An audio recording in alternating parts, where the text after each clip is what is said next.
Good evening, everyone. Welcome back to my IVF and European Fertility Society. I'm really happy to be back here once again and discuss this particular topic. And we already have our guest with us today. Dr. Marcel Štelcl is with us. Thank you so much for joining. I'm really happy to have you here. I think this is your first time on our platform, this particular platform, because we already established that we had a chance to talk about different topic in Ask Your Doctor event, but I'm glad that you are back, and today we will talk about IVF stimulation protocols. And how are you? Great to have you. Hope you are ready to educate us a bit. Hello, good evening. Thank you, Caroline. I'm glad that I can be here also again. Okay. And yes, I prepared some event about stimulation protocols, because it's a very usual question, especially if there is no optimal stimulation or no optimal number of eggs. There is question, if we used some different type of protocol, maybe it was better, or next time we will use a different type of protocol. So I would like to explain today the reality and the daily practice. Okay, how we do it. Okay? Happy to hear that, and of course we are ready to hear that. And first we will start with your presentation on our topic, but afterwards, remember, there will be time for your questions, so please put those in the chat and we will answer them right after the presentation. And I just want to remind everyone that this is anonymous, so feel free to type anything that's on your mind, and we are simply here to help you out as much as possible. And it is also recorded. And before we start with the presentation, let me just remind everyone that Dr. Marcel Štelcl is the chief physician at ReproGenesis clinic in Brno, in Czechia. So I'm really excited to have you here today, and I'm really looking forward to our discussion. I'm sure it's going to be okay. I see that someone typed that they cannot hear us, but I think everyone else can. So as always, just before we start, please refresh. It might be just a small problem, and I hope that you will be able to hear us. Everything seems to be working. Okay, thank you so much for confirming. Glad to hear it. I think that we can go ahead with our presentation right now. And please remember to type the questions in the chat. You can start typing those questions right now as well. Thank you. Let's go for it. Okay, can I start? Yes, of course. Okay, so as we discussed today, I will tell you something about stimulations protocol. We have several types of stimulation protocols, and patients usually ask me which type of protocol is the best one for us.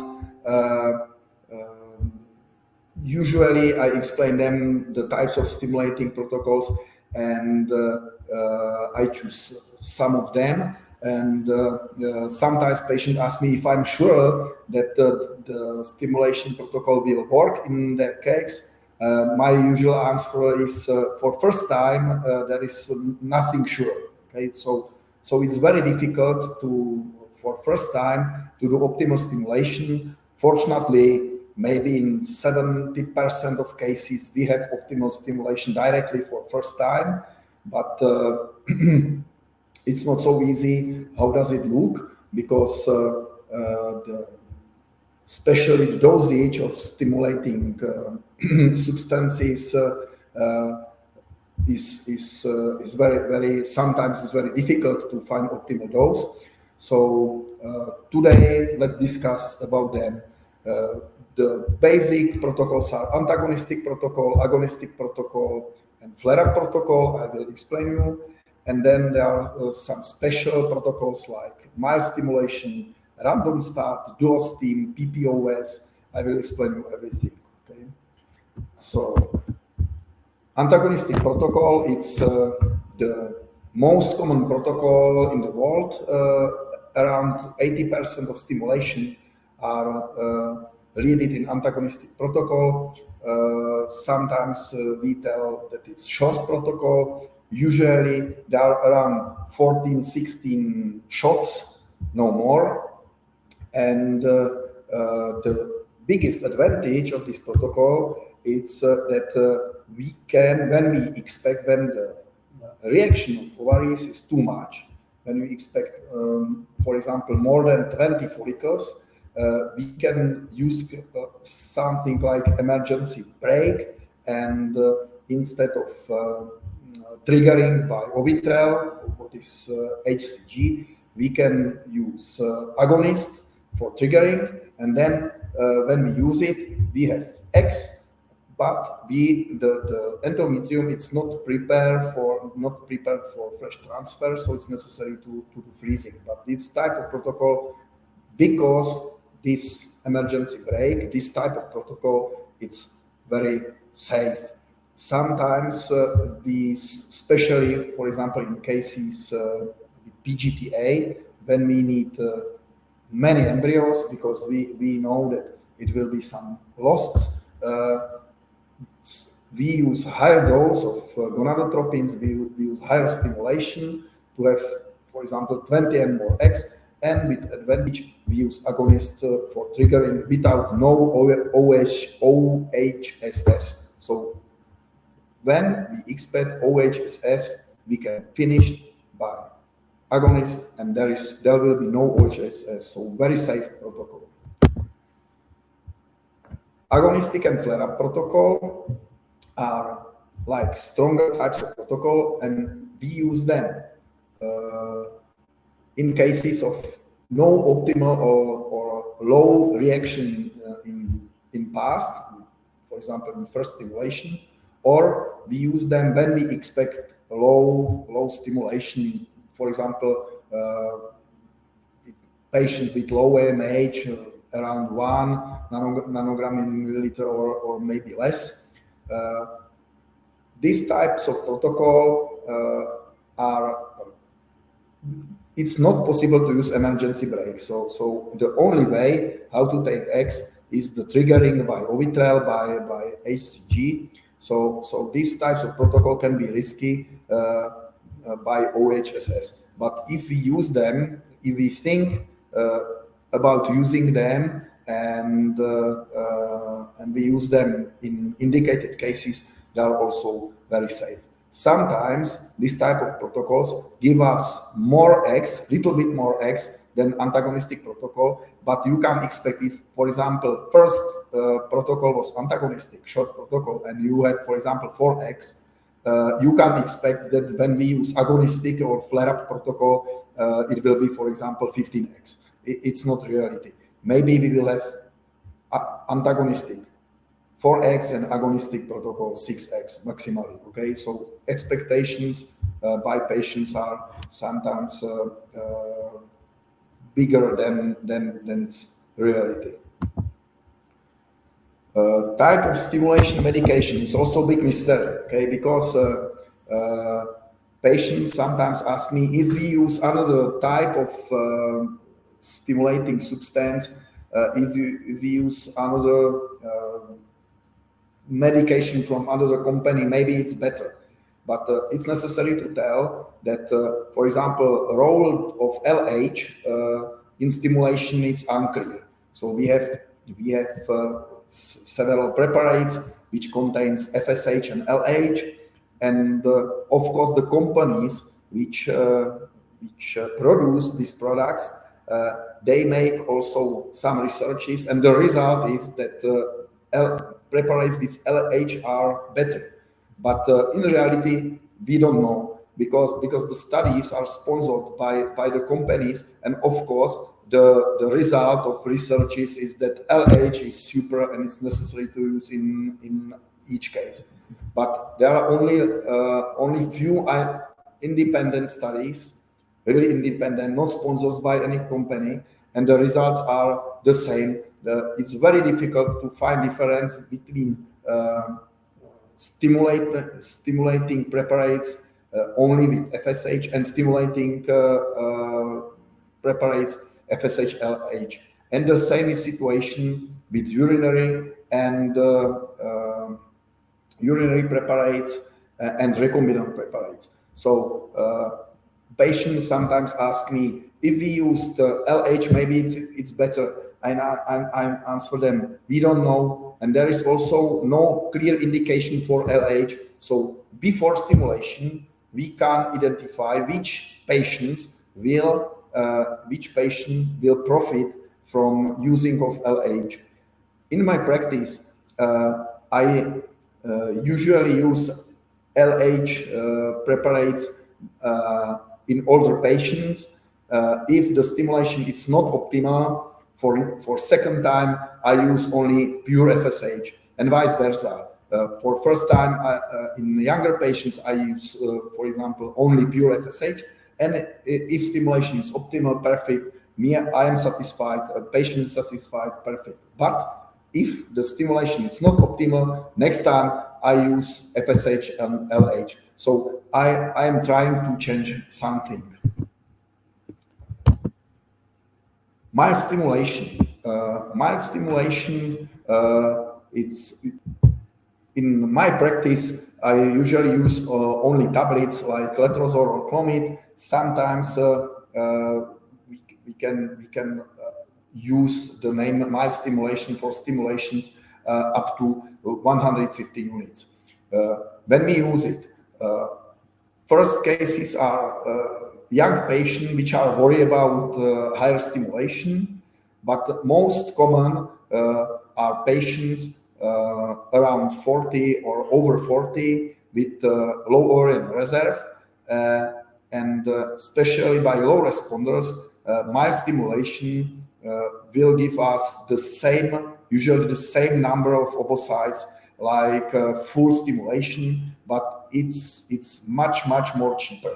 Okay, so mild stimulation usually is recommended by low responders with expected very low reaction. And when we use, for example, 300 units of FSH, it's like recommended highest dose of FSH. It's not like this that over 300 units is danger. It's not danger, but it's only expensive. If you have 4 follicles for 300 units, it will be not 8 follicles for 600 units. The patient only spent money and no more follicles. So full stimulation, highest dose around 300 units. And if we have, for example, 2 or 3 follicles, usually we have the same ovarian reaction when we use 10 tablets of letrozole or 15 tablets of letrozole. And these stimulations, it's less expensive, much more less expensive. Random start stimulation. Many years we believed that we should start at the beginning of cycle, second or third day of period, but it's not true. We can start anytime, so we can start day 10 of period, we can start day 17 of period, we can start in the follicular phase, first part of cycle, we can start in the luteal phase, second part of cycle, and usually a random start we use when we have time pressure due to work or due to medical reason. Very often we use random start in fertility preservation before oncologic treatment. DuoStim.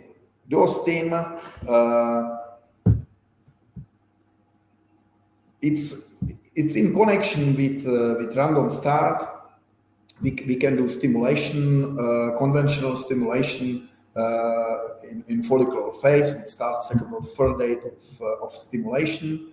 Then we do egg collection, and few days after egg collection, we directly start second stimulation with a higher dose of FSH, and we have also eggs in the luteal phase. There are many expectations that eggs in luteal phase are better. Eggs in luteal phase are better than in follicular phase, but probably it's not true. And I can see only one advantage, and it's stimulation in time pressure, like in random start due to work reason or fertility preservation. I can't see any other advantage. Usually in follicular phase we have, for example, 7 follicles, and in luteal phase we have, for example, only 4 follicles. So it's very discutable type of stimulation. PPOS. So when we know that except of antagonist and except of agonist, also progesterone can suppress LH surge, natural LH surge, which is responsible for ovulation. In all protocols, we use something which suppress LH surge, and in antagonistic protocol we use antagonist. In agonistic protocols we use agonist. I think that it can be confusing because we use the different drugs with completely opposite effect for the same thing. I don't think so that is important to explain now how it works. But instead of antagonist, it means instead of injections, we can use progesterone tablets to suppress natural LH surge, and the advantages: lower price and less injections.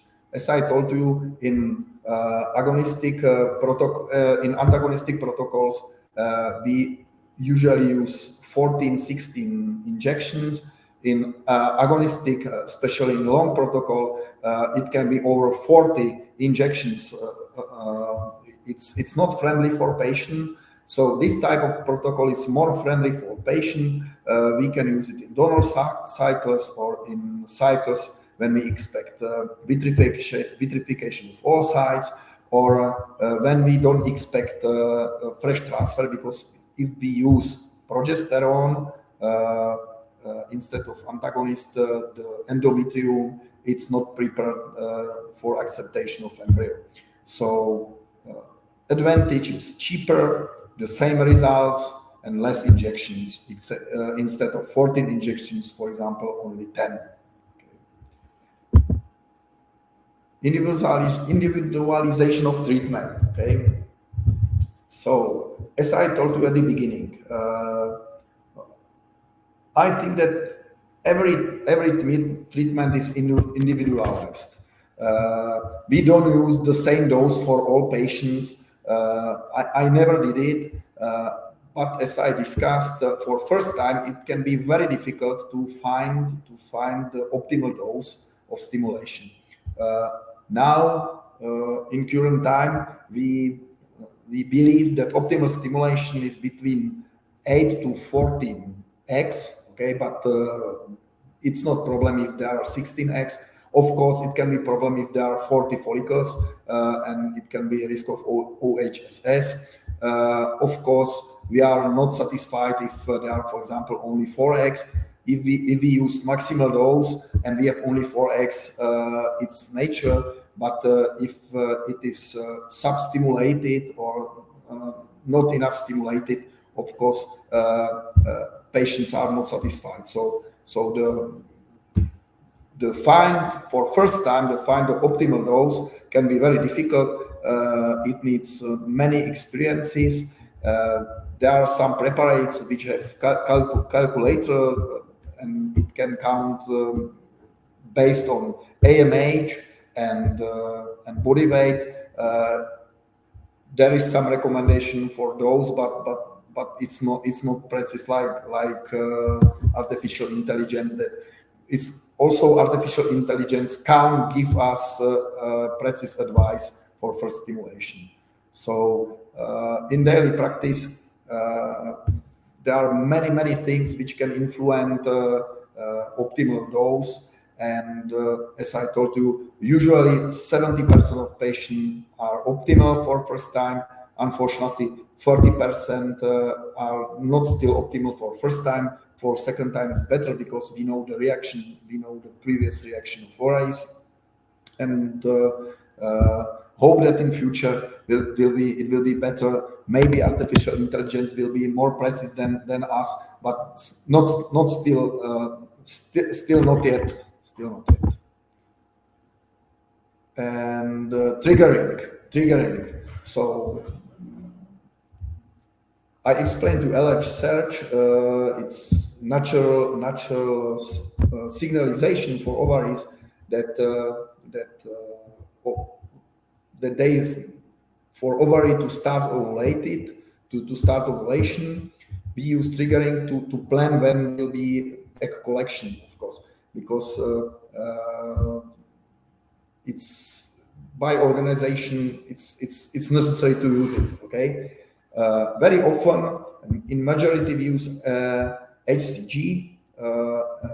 Molecule of HCG is quite similar to LH. There are some differences, but biologic time is better in HCG.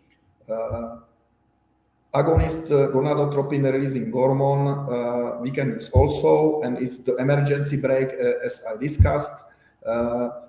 Advantage of HCG is that we can do fresh transfer. When we use agonistic triggering, we have eggs, the quality of eggs is the same, number of eggs is the same, and but the fresh transfer is not possible because hormonal circumstances in body are not optimal for implantation of embryo. Easily explanation. Sometimes we use double trigger, HCG and agonist together, especially in cases when we have enough follicles, but the quality of eggs or maturation of ovocytes is not optimal. So in first cycle we have, for example, 10 eggs, and only few of them are in stadium M2 mature. So in next time we are trying to use double trigger. Sometimes it's useful, sometimes not. It's also like experimental. We can identify before the egg collection, first egg collection, we can identify patients which will profit from double trigger, and it means that we use Ovitrel and agonistic triggering also. I think that I discussed globally problematic of stimulation protocols, and I'm prepared for questions. Brilliant. Thank you so much for explaining and providing us with the information on available protocols, of course. And now we will go for your questions. I do see some of you already put the questions in the chat. Now I think we have lots of questions to discuss and lots of things to discuss. So let me go to the very first question that we've received. I will show it to you. So I already asked you about DuoStim, but do you recommend it for AMH, low AMH, to maximize number of eggs? As we discussed, we maximize number of eggs in the shortest time. Okay, so we can start in follicular phase, and we will have 2 eggs, and then in luteal phase, and we will maybe have 2 eggs, so we will have 4 eggs, or we can start 14 days later, and we will have again 2 eggs. Okay, so in shorter time we will have more eggs, but totally not. We will only in 2 months we will have maybe more eggs, but in generally I can't see any other advantage. Okay, thank you so much. Let's have a look. Next question is up. Do you recommend, that was the Progestin Primed Ovarian Stimulation, right? So in patients who have very low maturity results from antagonists due to probability of oversuppression with overstimulation? Much more I recommend double trigger. Okay. Yes, double trigger. Usually it's quite risky because it can be early ovulation, so it can be ovulation before egg collection, so it's necessary to discuss with patient. And usually we use antagonist. We use agonist 37 to 40 hours before egg collection, and HCG 36 hours before egg collection. PPOS, the biggest advantage is lower price. So it's for us, for clinics, it's advantage that we can use it by donor eggs, and we spend less money for stimulation of donors. Mm-hmm. Okay. Okay. Sure. Understandable. Thank you so much. If there's anything else you wish to add, of course, go ahead and type this in. And next question, a bit different question. Is the future, do you see in AI optimizing stimulation for patients? And also, are you using any kind of AI options right now? Yes, it says. Especially, I use Recovele calculator. Can I use name of drugs or not? I think so. Yeah. The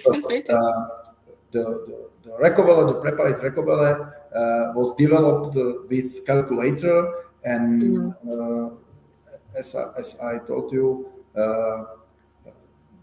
the AMH and body weight is important for dosage of this preparate, and there are also other types of calculators. But what is problem is that there are 3 levels of sensitivity of ovarian receptor. Imagine that at the surface of follicles are receptors which are accepting the drug, and there are 3 levels of sensitivity. So we can test it by genetic test, but usually it doesn't help, because finally you don't know if it is low level of sensitivity. Finally, you don't know how many times you should use higher dose. So yes, in future we are expecting, because it's crucial question, optimal stimulation, and we believe that AI will help us, but not yet. But I believe also that it will be much more easy for me. I will show to patient, okay, AI is telling me 175 units, and it will be also better for me. It will be definitely helpful, right? So yes. True. Thank you so much. But as you said, not yet. Okay. We are not yet there, but of course, this is something that I'm sure in the future will be a possibility. Okay, now I will show you the next question. What is the maximum age that you stimulate a woman, and what are the factors that influence the determination? Okay, understand. Okay, sorry. Do men over a certain age have to be approved by the Ministry of Health? Okay, sorry. Okay. This question is in connection with success of IVF with own eggs in different age groups. So there are patient low responders also in younger group of patients with very low AMH. If AMH is under 0.3, usually the stimulation doesn't make sense. There are usually 1 or 2 follicles, so then we can try natural cycles, but with low effectivity, of course. And the age limit, upper age limit, between 43 and 44, it's extreme decrease of success rate of IVF treatments. So we have around 20% in 40, around 15% in 41, around 10% in 42, around 5% in 43, and around 2% in 44. So my opinion is that to do on cycle when patient is 43 and more, it doesn't make sense.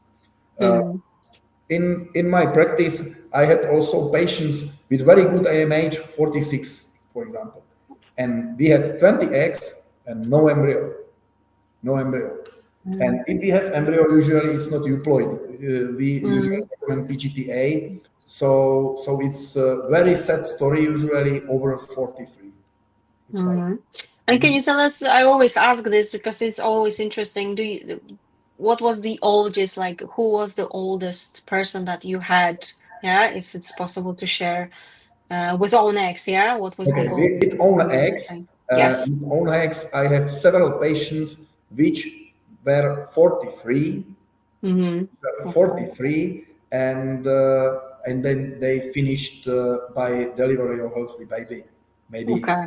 I'm doing IVF almost 20 years, and Yeah. I can remember every case. Okay, like, Okay. Yeah. and 44 I never see. Okay. Yeah. I never That's see. why I wanted to ask, Yes, because I yes, think yes, it's yes. just to let you know, just to give you an idea. Yeah. Yes, This is but important. patients which is 44 and she's coming for first time, she has expectation that okay, maybe we will do IVF. Okay, we are not yet decided, and she's surprised about results. So usually we are doing the stimulation for patient to be sure that it doesn't work. It really doesn't work because. And I understand the patient doesn't believe us that it's so bad. So minimally one time she should try it to be really sure that she did maximum with own eggs. So like doctor, for me I can understand, but like personally I understand to patient that it's necessary to do it before acceptation of egg donation. Mm-hmm. Yeah. Thank you.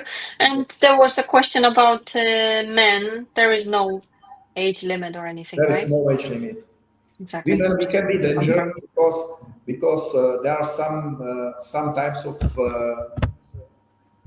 mutations which are most common in older men over 43 or 44, but these mutations are still very rare. So Okay. Thank you for confirming. the nature is not correct.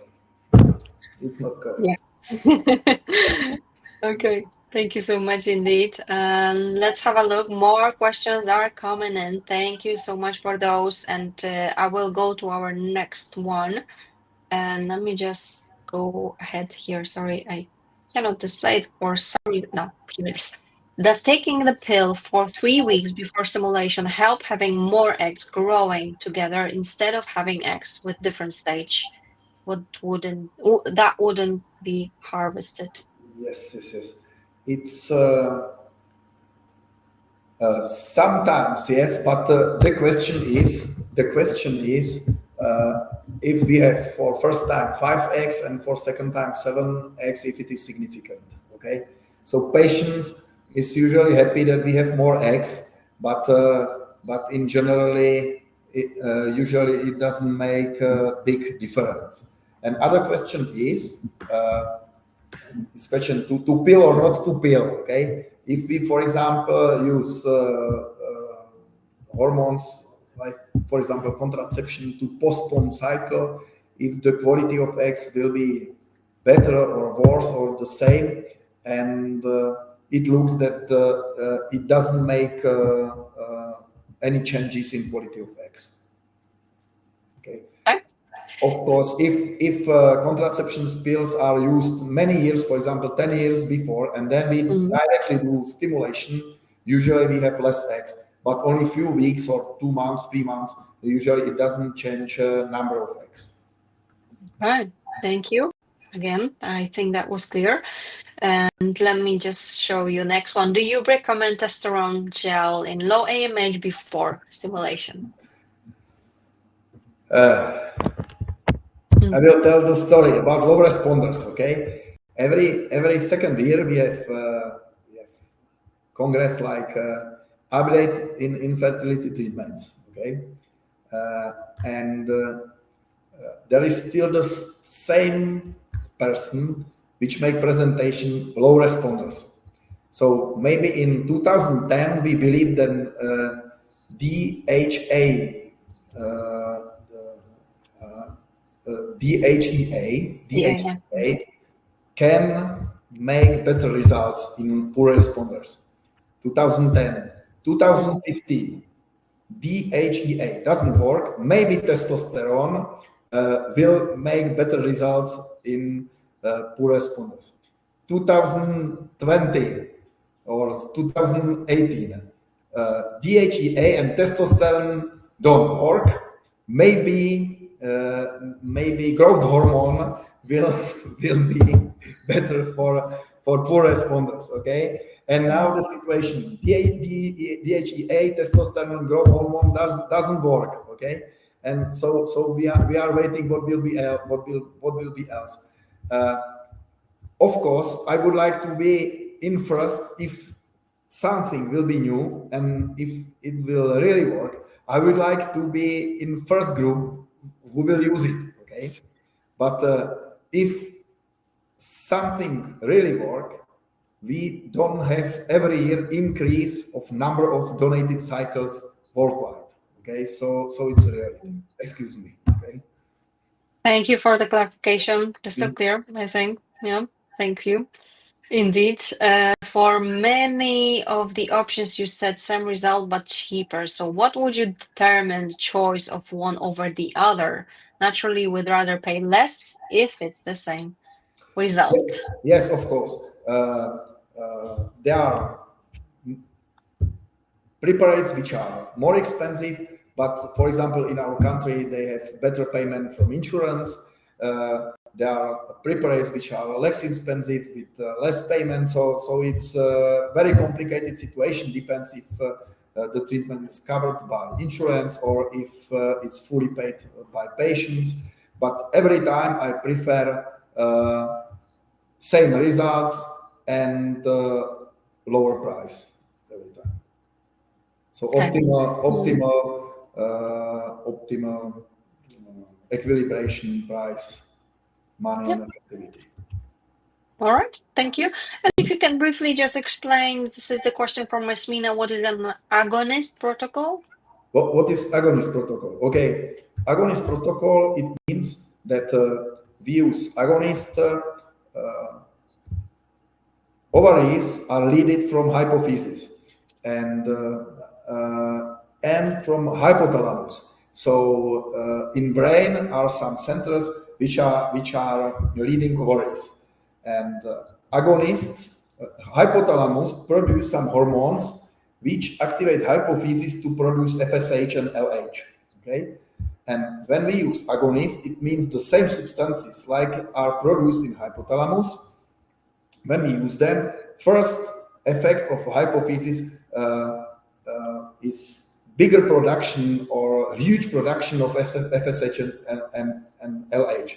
But if you use them for several days, production of FSH and LH is going down for hypophysis.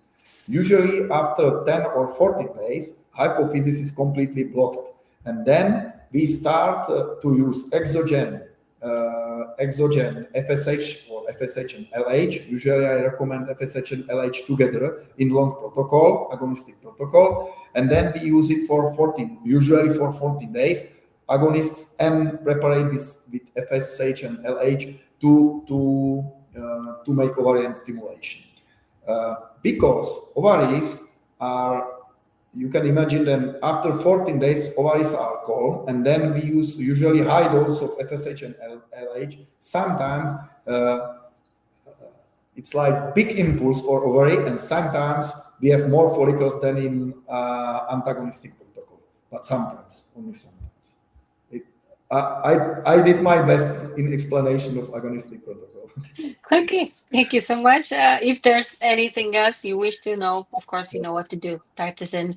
But I think that was clear. If I can a little bit continue, because hypophysis is blocked, we can use agonist for triggering, because you are using agonist and there is no own FSH and LH. So in agonistic protocols, we should use only HCG for triggering. And if we have many follicles, it can be very dangerous because of OHSS. Okay. And actually, while we are on that, there is a question: who are in high risk of a OHSS, which is, of course, the ovarian hyperstimulation syndrome, and how is it monitored to avoid? Yes. Usually, patients which have AMH higher than 3.9 or 4, okay, And in these cases, we should be very careful in stimulation. And especially these cases are difficult for first optimal stimulation. Okay, it's very easy to stimulate a woman which AMH1. Okay, it's clear 300 units. Okay, but it's very difficult to stimulate woman which has AMH, for example, 5.3. Okay, so there are several circumstances. Basic is to not use agonistic protocol, but to use antagonistic protocol, short protocol, because when we can see that it's more than 20 follicles, and it's easy to see, but during ultrasound, when you do ultrasound, during monitoring, ultrasound monitoring, you can see that it's over 20 follicles. To use agonistic triggering, and you will completely avoid OHSS. And it will be not fresh transfer, but it doesn't matter. It's no problem, because vitrification of embryos, it works very well. So we can offer vitrification of embryos and then frozen embryo transfer without any problems and no OHSS. So patients with high AMH, and it's necessary to use antagonistic protocol. And did you have in recent years, how many times does it happen? Very severe OHSS we can see maybe 1 or 2 times per year. Usually it's like this: that patient is not at clinic, and there is information 10 follicles around 17 millimeters, and so we do treatment, distance treatment, and then patient is coming directly for egg collection, and we can see that it's problem. So once or twice a year. In past, in 2005, 2008, we had twice per month, okay, and now twice a year, okay. Sometimes it can be severe OHSS also in optimal stimulation. It's not preventable. For example, patients with 12 follicles and severe OHSS, but it's very rare. Okay. Just to give again an idea how it works. So thank you for the clarification. Now we will go for a bit of a longer question. How do you control for lead follicles so that all of the follicles have an opportunity to grow? I tend to have a lead follicle that always results in my retrieval date being early and several eggs being left behind. Also had a simulation that resulted in 20 follicles developing, 13 retrieved, but also 20 were left growing in the luteal phase. What could explain this? The doctor was incredulous about the post report of my gynecologist. Especially in cases like this with high AMH, we can see that there are still new follicles which are growing. Okay, so for first scan we can see, for example, 5 follicles. Second scan there are 10 follicles, and if we continue, the follicles are still growing. The rule is, if there are 3 and more follicles, minimally 17 millimeters, it's indication for triggering. But it's a rule, but reality is much more difficult. So usually, if we have, for example, several follicles 17 and then several follicles, and for example 4 follicles 17, so it's indicated for triggering, and then I can see another 10 follicles 14. I am waiting for them. Okay, if there are 4 follicles 17 and then maybe 8 follicles but only 11 millimeters, I don't wait for them. So it's very difficult situation, and here is still opportunity for how to do it, for art. Okay, for art. It's very, very difficult to give you any strict advice. Okay. course. Okay. Thank you so much. If there's anything else you wish to add, of course, go ahead, type this in. Let me have a look at the next question from Yasmina. I'm 31 with a low AMA 0.7 and have done natural modified cycle with antagonist and full antagonist cycles with high doses of FSH. Most of the time at retrieval, my eggs are not mature. What would you recommend in this case? Yes. It's also it's the same person which asked me. I think that we can try double trigger. I don't know how many follicles were growing, but what is bad is that usually low AMH is connected with also with low quality of eggs, and low quality of eggs. It's how does it look? We have follicles and no egg inside. We have follicles, there are eggs, but no mature. We have follicles, mature eggs, but no embryos. So there are many levels in which it can be failure. And it's typical. The women ask me why I don't have mature eggs, and unfortunately, I have answered, I don't know, but now I know why you can't conceive naturally. So 31 and AMH 0.7, it means that something wrong is in ovaries. Sometimes we have good luck and we have major eggs. Sometimes we try. And we try everything, double triggers and so on. And sometimes we don't have good luck and it finished by agonization. But it's necessary to try it more times. I know for patients it's very difficult to do it 3 times, 4 times, and no eggs, no embryos. It should be. Definitely. Of course, I have also patients like this case. Okay. Thank you. Thank you so much. And do different stage of maturation eggs can be put back? Yes. We have stage germinal sac. This stage usually it's not utilizable or not available for fertilization. Then is stage M1 and M2. M2 is clear. M1 it's possible to wait. Now there is also a question of fluorescent microscopy to see spindle. If it is developed, and it's also big magic of laboratory. Sometimes the spindle is present, and then we have chance for embryos. Sometimes the spindle is not present. There is something called in vitro maturation. But it works in cases, for example, it was recommended or designed for patients with PCOS, with very high AMH, to take germinal sacs and to do in vitro maturation of ovocytes, and it works.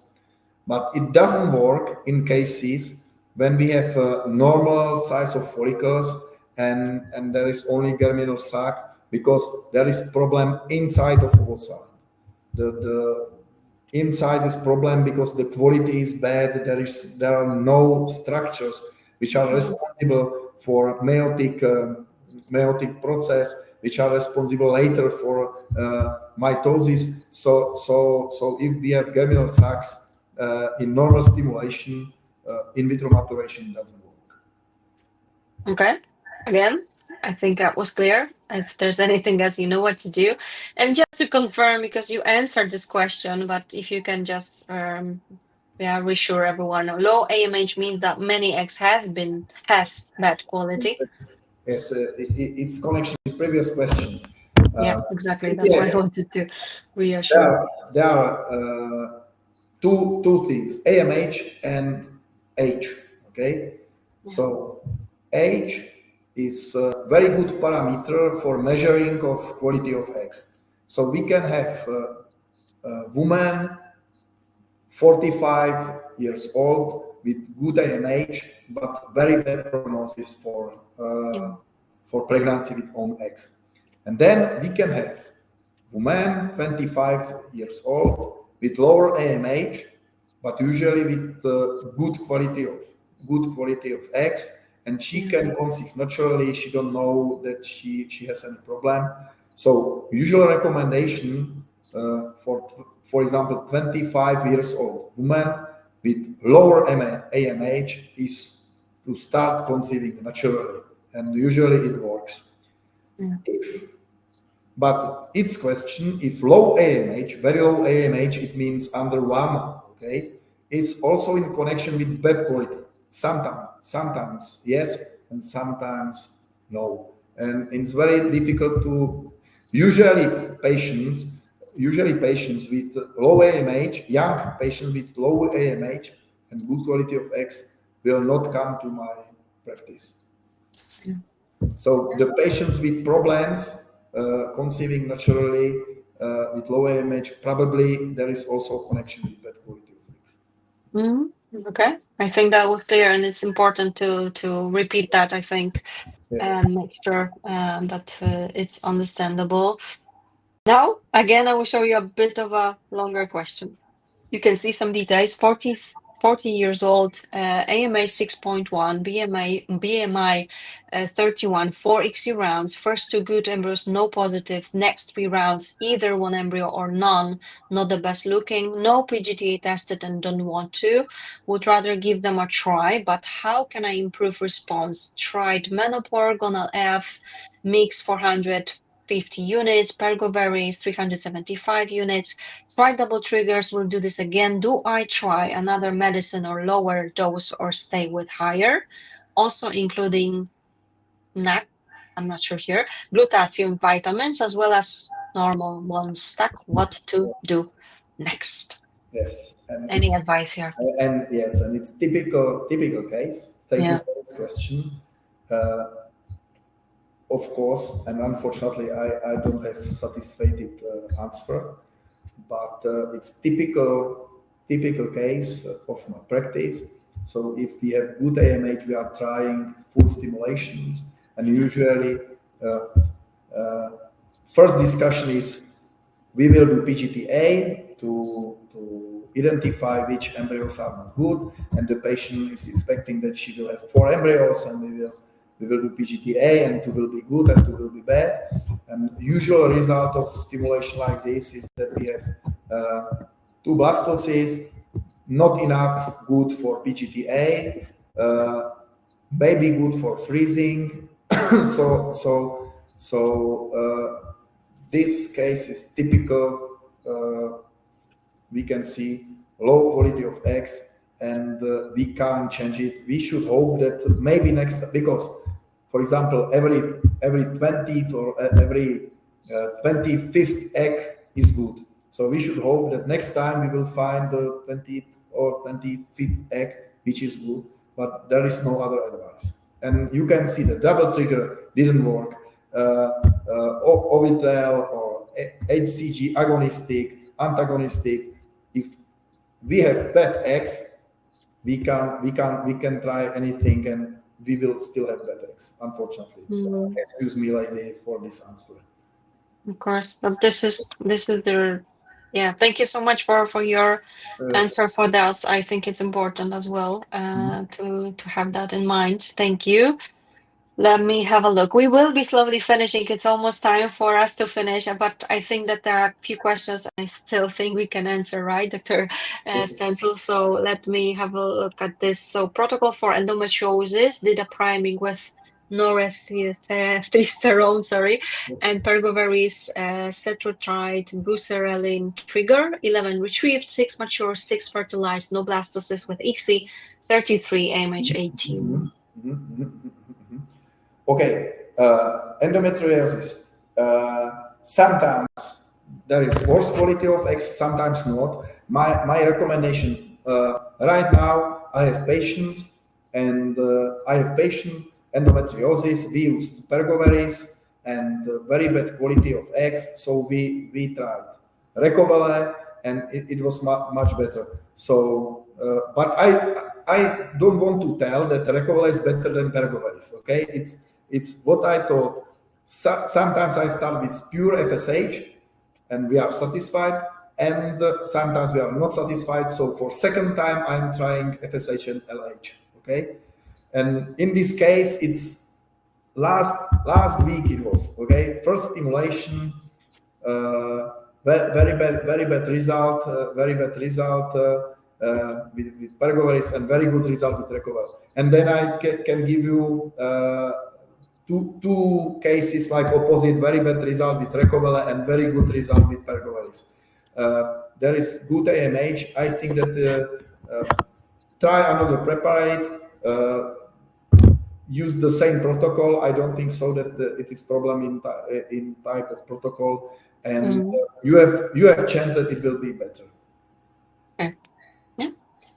Thank you again for that. Sarah has another question. Let me show you. At 45, AMH 0.6, I've had 5 IVF cycles and always had embryos, but no viable pregnancy.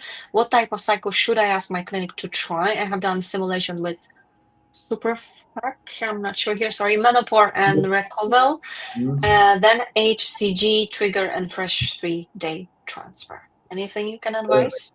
Sarah, egg donation is my advice. Excuse me. Okay.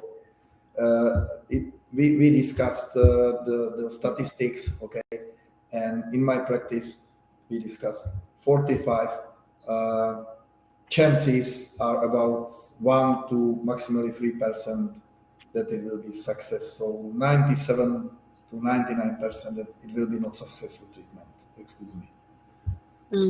Okay. Thank you again for that. And I think that might be our final question from Emmanuel here. I'm almost 43. My AMH 7.9 picomoles, LH 2.3, FSH 6.7. When I did moderate IVF in February, I had 11 follicles that end up with 7 oocytes, and at day 5 I had 3 eggs, but after implanting one, the others collapsed, so they couldn't be frozen. I plan to do it over, but I don't know if my expectations are too high. I also already have a 4-year-old naturally. Yes. It's a very similar situation. AMH 7.9, it's a little bit over 1 nanogram per milliliter. So quite good ovarian reserve, but bad quality of eggs. And the result of bad quality of eggs is the bad development of embryo, and usually they are lost between day 3 and 5. Previous case, the patient, what is problem for patient, and what I can see, the worst part of treatment is waiting for pregnancy test.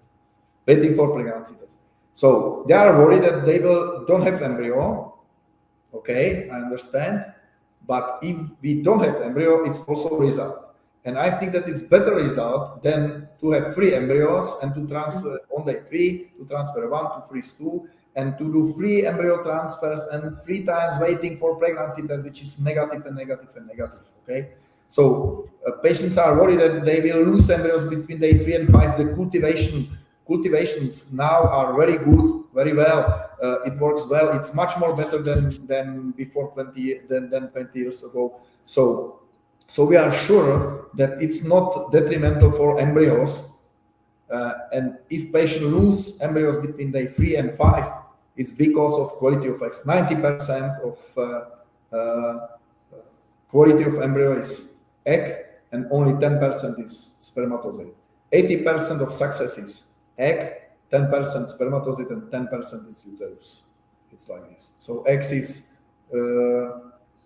very important, crucial cell, and all these cases when I can see it's problem with quality of eggs because of ovarian aging. We are young. I am 48, and I feel young, but for women it's too much. And as I told you, the nature is not correct. This is how it is, and there are a few questions left, but I'll be happy to forward those to the team at ReproGenesis. I'm sure they will be happy to answer them for you. There are like 3 or 4 more questions here, but I think we can finish on that Okay. note. Thank you so much, Dr. Central, for your you for coming here before, first of all, but of course for educating us, for answering all the questions. And I think that was really interesting and that was really informative for everyone. And I'm happy that we were able to discuss this very important topic indeed. Any final words before we finish for today? Final words. Okay. Anything from you? You wish that? Okay. Uh, I'm not prepared for final words. Maybe I will wish to all good night. Okay. Please, for tonight, forgot quality of eggs and forgot stimulating protocols, and I wish you better dreams than about stimulating protocols. Okay. Definitely. Thank you so much indeed, of course. And as always, we wish you all the best. And as you know, we will be back with some more events with more topics. So I'm sure you have lots and lots of questions, and we'll be happy to help you out with those. And I just want to mention that we will be back here tomorrow where we will talk about PGTA over 40. So if this is something that you are also thinking about or are just interested in, you can join us tomorrow at 7 p.m. London time. We will be back with Dr. Vladimir Silva. So I can only advise you to and encourage you to sign up today. Thank you so much. It was really, really interesting. And well, I'm really looking forward to some more events with you. Have a lovely evening, everyone. Dr. Štelcl, it was a pleasure. And just to remind everyone, Dr. Marcel Štelcl, he is the head physician at ReproGenesis in Brno in Czech Republic. So I'm really happy that you had a chance to be here with us and we were able to discuss this topic today. Yes. Thank you. It's a pleasure also for me. Thank you very much. Have a lovely evening, everyone. Take care. Bye. Goodbye.